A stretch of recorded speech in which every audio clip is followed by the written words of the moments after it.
ಕಲ್ಲೊಳಗಣ ಕಿಚ್ಚು ಉರಿಯಬಲ್ಲುದೆ, ಬೀಜದೊಳಗಣ ವೃಕ್ಷ ಉಲಿಯಬಲ್ಲುದೆ.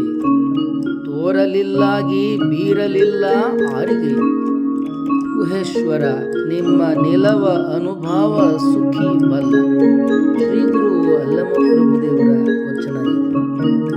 ಈ ವಚನದಲ್ಲಿ ಅವರು ದೇವರು, ಅನುಭವ, ಸಾಕ್ಷಾತ್ಕಾರ, ಜ್ಞಾನೋದಯ ಈ ವಿಚಾರಗಳನ್ನು ಪ್ರತಿಪಾದನೆ ಮಾಡ್ತಾ ಇದ್ದಾರೆ.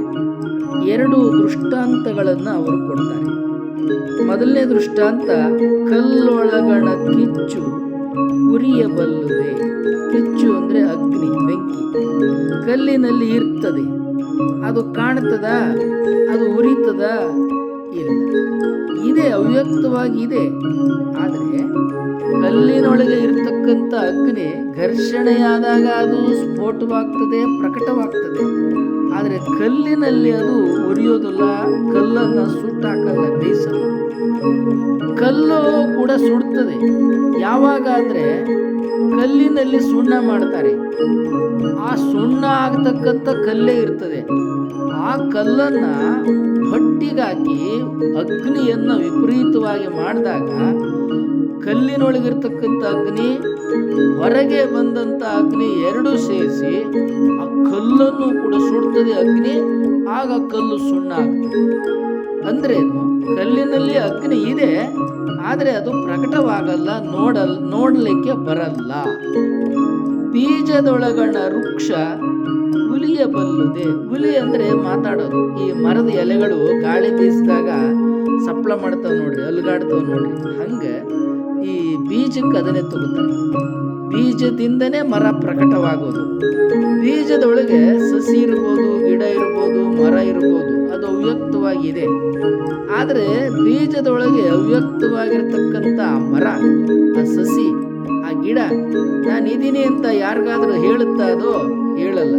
ಆದರೆ ಅವ್ಯಕ್ತವಾಗದು ಇರ್ತದೆ.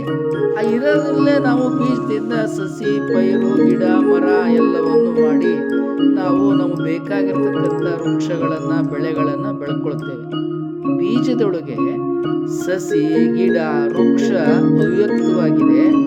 ಆದರೆ ಬೀಜದೊಳಗೆ ಇರುವಾಗ ನಾನಿದ್ದೀನಿ ಅಂತೇಳಿ ಆ ವೃಕ್ಷ ಆಗಲಿ, ಸಸಿ ಆಗಲಿ, ಗಿಡ, ಪೈರಾಗಲಿ ಮಾತಾಡೋದಿಲ್ಲ. ಹಾಗೆ ಗುಹೇಶ್ವರ ನಿಮ್ಮ ನಿಲವ ಅನುಭವ ಸುಖಿ ಬಲ್ಲ.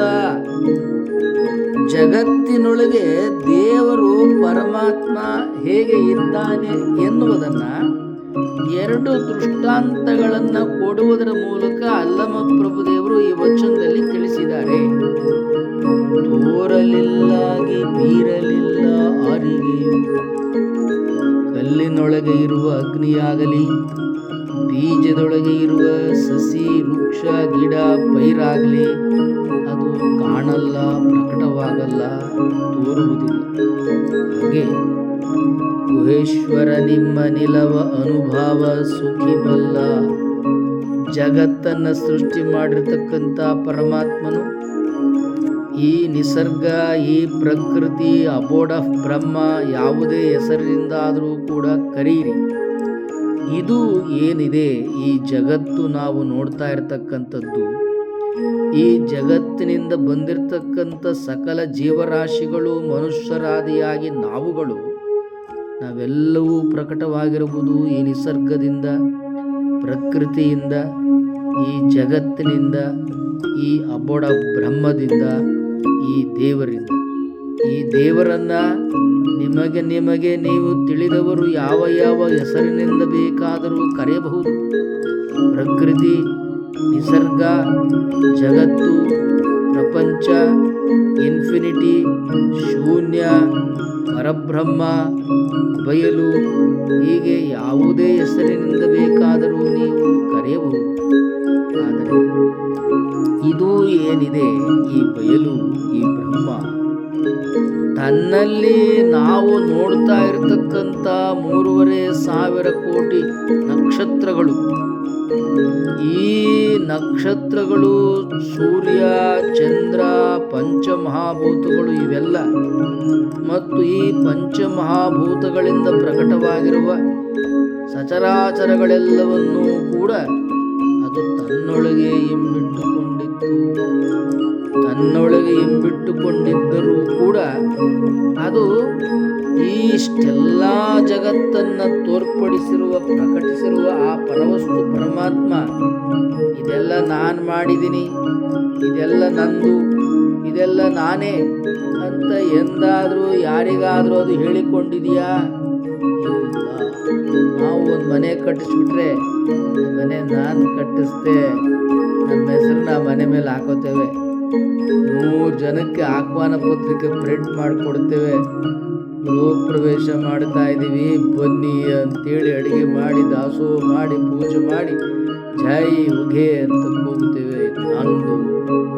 ಅದಕ್ಕೆ ನಗರಸಭೆ ಇನ್ನು ಎಲ್ಲೆಲ್ಲೋ ಖಾತೆ ಮತ್ತೊಂದು ತೆಗೆದು ನಮ್ಮದು ತಲಾಂತರದಿಂದ ಇದು ನಂದು, ನಾನು ಮಾರಾಟ ಮಾಡೋವರೆಗ ನಂದು ಅಂತ ನಾವು ಎಲ್ಲ ಕಡೆ ಖಾತೆ ರಿಜಿಸ್ಟ್ರೇಷನ್ ಮಾಡ್ತೀವಿ. ಇದೆಲ್ಲ ನಿಜವಾಗಿ ತಿಳಿದ್ರೆ ನೋಡಿದ್ರೆ ನಮ್ದೇನ ಅಲ್ರಿ? ಇಡೀ ಜಗತ್ತೇ ಒಂದು ಏನು 7,929 ಚದರ ಮೈಲಿ ಇರತಕ್ಕಂಥ ಈ ಭೂಮಿಯನ್ನು ಸೃಷ್ಟಿ ಮಾಡಿರ್ತಕ್ಕಂಥವನೇ ಆ ಪರಮಾತ್ಮ, ಪರವಸ್ತು, ನಿಸರ್ಗ, ಜಗತ್ತು, ಬಯಲು, ಅಬೋಡ ಬ್ರಹ್ಮ. ಅದು ಎಂದೂ ಕೂಡ ಇದು ನಂದು ಅಂತ ಯಾರಿಗೂ ಹೇಳ್ಕೊಂಡು ಇಲ್ಲ. ಮತ್ತು ಎಂಥ ಈ ಪರಮಾತ್ಮ, ಈ ಸೃಷ್ಟಿ ದೇವರನ್ನ ನೋಡ್ತೀನಿ ಅಂದ್ರೆ ನಮಗೆ ನೋಡಕ್ಕಾಗೋದಿಲ್ಲ. ಅದನ್ನೇ ಅಲ್ಲಮ ಪ್ರಭುದೇವರು ಹೇಳ್ತಾರೆ, ಗುಹೇಶ್ವರ ನಿಮ್ಮ ನಿಲವ ಅನುಭವ ಸುಖಿ ಬಲ್ಲ. ಈ ಪರವಸ್ತು, ಈ ಪರಮಾತ್ಮ, ಈ ಅಬೋಡ ಬ್ರಹ್ಮ, ಈ ಶೂನ್ಯ, ಈ ಬಯಲು, ಇದನ್ನ ಅನುಭವ ಸುಖಿ ಬಲ್ಲ. ಅನುಭವ ಅಂದ್ರೇನು? ಎಲ್ಲಿ ಜ್ಞಾನ ಮುಕ್ತಾಯ ಆಗ್ತದ ಅಲ್ಲಿ ಭಕ್ತಿ ಹುಟ್ಟುತ್ತದೆ. ಎಲ್ಲಿ ಮಾತು ಮೌನ ಆಗ್ತದೆ ಅಲ್ಲಿ ಅನುಭೂತಿ ಆಗ್ತದೆ. ಅದು ಅನುಭವ. ಈ ಜಗತ್ತನ್ನ, ಈ ಸೃಷ್ಟಿಯನ್ನ, ಈ ಪರವಸ್ತುವನ್ನ ಸಾಕ್ಷಾತ್ಕಾರ ಮಾಡಿಕೊಳ್ಳಬೇಕು ಎಂಬುದಾಗಿ ತಪಸ್ಸಿಗೆ ಅಲ್ಲಮ ಪ್ರಭುದೇವರು ಜೋಗ ಜಲಪಾತ ಶರಾವತಿ ನದಿ ಬಂಡೆಯ ಮೇಲೆ 12 ವರ್ಷಗಳ ಕಾಲ ತಪಸ್ಸು ಮಾಡಿದಂಥ ಕಾಲದಲ್ಲಿ ದೇವರನ್ನ ನನ್ನ ಗುರುಗಳು ಬಳ್ಳಿಗಾವಿಯ ಕೇದಾರೇಶ್ವರ ದೇವಾಲಯದಲ್ಲಿ ಗುರುಕುಲದಲ್ಲಿ ನಮ್ಮೆಲ್ಲ ಗುರುಕುಲದ ಮಕ್ಕಳುಗಳಿಂದ ಪೂಜೆ, ಭಕ್ತಿ, ಪ್ರಾರ್ಥನೆ, ವಾದ್ಯಗೋಷ್ಠಿ, ನೃತ್ಯ, ಶಾಸ್ತ್ರ ಅಧ್ಯಯನ, ಉಪನಿಷತ್ತು, ವೇದ, ಪುರಾಣ, ಶಾಸ್ತ್ರ, ಆಗಮ, ಸಕಲ ಶಾಸ್ತ್ರ, ಸಾಂಖ್ಯ, ನ್ಯಾಯ, ವೈಶೇಷಿಕ, ಬೌದ್ಧ, ಜೈನ, ಶೈವ, ವೈಷ್ಣವ ಇತ್ಯಾದಿ ಅನೇಕ ಪಂಥ ವಿಚಾರಗಳನ್ನು, ಶಾಸ್ತ್ರ ಗ್ರಂಥಗಳನ್ನು ನಮಗೆ ಪಾಠ ಮಾಡುವಾಗ, ಗುರುಕುಲದಲ್ಲಿ ಬೋಧನೆಯನ್ನು ಮಾಡುವಾಗ ಗುರುಗಳು ಬಳ್ಳಿಗಾವಿಯ ಕೇದಾರೇಶ್ವರ ದೇವಾಲಯದಲ್ಲಿ ನಾವೆಲ್ಲ ವಿದ್ಯಾಭ್ಯಾಸವನ್ನು, ಶಿಕ್ಷಣವನ್ನು ಪಡೆದವು. ಗರ್ಭಗುಡಿಯಲ್ಲಿರುವ ಕೇದಾರೇಶ್ವರನೇ, ಪರಮೇಶ್ವರನೇ, ಜಗತ್ತಿನ ಸೃಷ್ಟಿಕರ್ತ ದೇವರು. ನಾವೆಲ್ಲ ಪೂಜೆ ಮಾಡಿದರೆ ನಮಗೆ ಅನುಗ್ರಹ ಮಾಡ್ತಾನೆ ಅಂಥೇಳಿ ನಮಗೆಲ್ಲ ಕಲಿಸಿದರು. ಇಂಥ ಪರಮೇಶ್ವರನನ್ನು ಸಾಕ್ಷಾತ್ಕಾರ ಮಾಡಿಕೊಳ್ಳಬೇಕು ಎಂಬುದಾಗಿ ಜೋಗ ಜಲಪಾತದಲ್ಲಿ ತಪಸ್ಸು ಮಾಡುತ್ತಿರುವಾಗ ಪರಮೇಶ್ವರನು ಸಗುಣ ರೂಪದಲ್ಲಿ, ಸಾಕಾರ ರೂಪದಲ್ಲಿ ನಮಗೆ ತೋರುವನೇ. ದೇವರು ಎಂದರೆ ಯಾರು, ದೇವರು ಎಂದರೆ ಏನು ಎನ್ನುವ ಅನ್ವೇಷಣೆ ನಡೆಯುತ್ತಾ ಹೋದಂತೆ, ತಪಸ್ಸು ಸಾಗಿದಂತೆ ಪರಮೇಶ್ವರ ಯಾರು ಏನು ಎನ್ನುವುದು ಅನುಭೂತಿಯಾಗುತ್ತಾ ಹೋಯಿತು. ನಿರಾಕಾರ ನಿರ್ಗುಣನಾಗಿರುವ ಪರಮೇಶ್ವರನನ್ನು ಸಗುಣ ರೂಪದಲ್ಲಿ, ಸಾಕಾರದಲ್ಲಿ ಗುರುಗಳು ನಮಗೆ ಭಕ್ತಿ ಜ್ಞಾನದ ಮೂಲಕ ಕಲಿಸಿಕೊಟ್ಟಿದ್ದಾರೆ.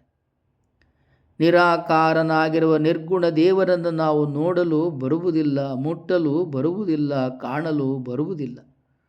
ಅಂತಹ ನಿರಾಕಾರ ನಿರ್ಗುಣ ಪರಮೇಶ್ವರನನ್ನು ಸಗುಣ ರೂಪದಲ್ಲಿ ಪೂಜಿಸುವ, ಭಕ್ತಿ ಮಾಡುವ, ಆರಾಧಿಸುವ, ಮಂತ್ರ ಶಾಸ್ತ್ರಾದಿ ಗಾಯನಗಳನ್ನು ಹೇಳುವ, ಪೂಜೆ ನಡೆಸುವ, ನರ್ತನ ಮಾಡುವ, ವಾದ್ಯ ಮಾಡುವ ಎಲ್ಲ ಕ್ರಿಯೆಗಳನ್ನು ಭಕ್ತಿ, ಪೂಜೆ, ಶ್ರದ್ಧೆಯ ಮೂಲಕ ಆ ಪರವಸ್ತು ಪರಮೇಶ್ವರನನ್ನು ಒಲಿಸಿಕೊಳ್ಳಬಹುದು ಎಂಬುದನ್ನು ನಮಗೆ ತಿಳಿಸಿದರು. ಅಂತಹ ಪರಮೇಶ್ವರನನ್ನು ನಾನು ಒಲಿಸಿಕೊಳ್ಳಬೇಕು ಎಂಬುದಾಗಿ ಹೇಳಿದರೆ ಅನುಭೂತಿಯಾಗ್ತಾ ಇದೆ. ಗುಹೇಶ್ವರ, ನಿಮ್ಮ ನಿಲವ ಅನುಭವ ಸುಖಿಬಲ್ಲ. ಪರಮೇಶ್ವರನನ್ನು ಯಾರು ಅನುಭವದ ಅನುಭೂತಿಯಲ್ಲಿ ಸಾಧನೆಯಲ್ಲಿ ತೊಡಗುತ್ತಾನೆಯೋ ಅವರು ಮಾತ್ರ ಶಿವ ಪರಮೇಶ್ವರ ಯಾರು ಎಂಬುದನ್ನು ತಿಳಿಯಬಲ್ಲರು, ನೋಡಬಲ್ಲರು, ಕಾಣಬಲ್ಲರು. ಇದನ್ನೇ ಅಲ್ಲಮ ಪ್ರಭುದೇವರು ವಚನದಲ್ಲಿ ವಿವರಿಸ್ತಾ ಇದ್ದಾರೆ. ಕಲ್ಲೊಳಗಣ ಕಿಚ್ಚು ಉರಿಯಬಲ್ಲುದೇ, ಬೀಜದೊಳಗಣ ವೃಕ್ಷ ಉಲಿಯಬಲ್ಲುದೇ, ತೋರಲಿಲ್ಲಾಗಿ ಬೀರಲಿಲ್ಲ ಆರಿಗೆಯು. ಕಲ್ಲಿನೊಳಗಿರುವ ಅಗ್ನಿಯು ಅದು ಪ್ರಕಟವಾಗುವುದಿಲ್ಲ. ಬೀಜದೊಳಗೆ ವೃಕ್ಷ ನಾನು ಇದ್ದೇನೆ ಎನ್ನುವುದನ್ನು ಶಬ್ದ ಮಾಡುವುದಿಲ್ಲ. ತೋರಲಿಲ್ಲಾಗಿ ಬೀರಲಿಲ್ಲ ಆರಿಗೆಯು. ಅದು ಪ್ರಕಟೆಯಾಗದೇ ಇರುವುದರಿಂದ ಅದರ ಇರುವಿಕೆ ನಮಗೆ ಅನುಭವಕ್ಕೆ ಬರುವುದಿಲ್ಲ. ಆದರೆ ಗುಹೇಶ್ವರ, ನಿಮ್ಮ ನಿಲವ ಅನುಭವ ಸುಖಿಬಲ್ಲ.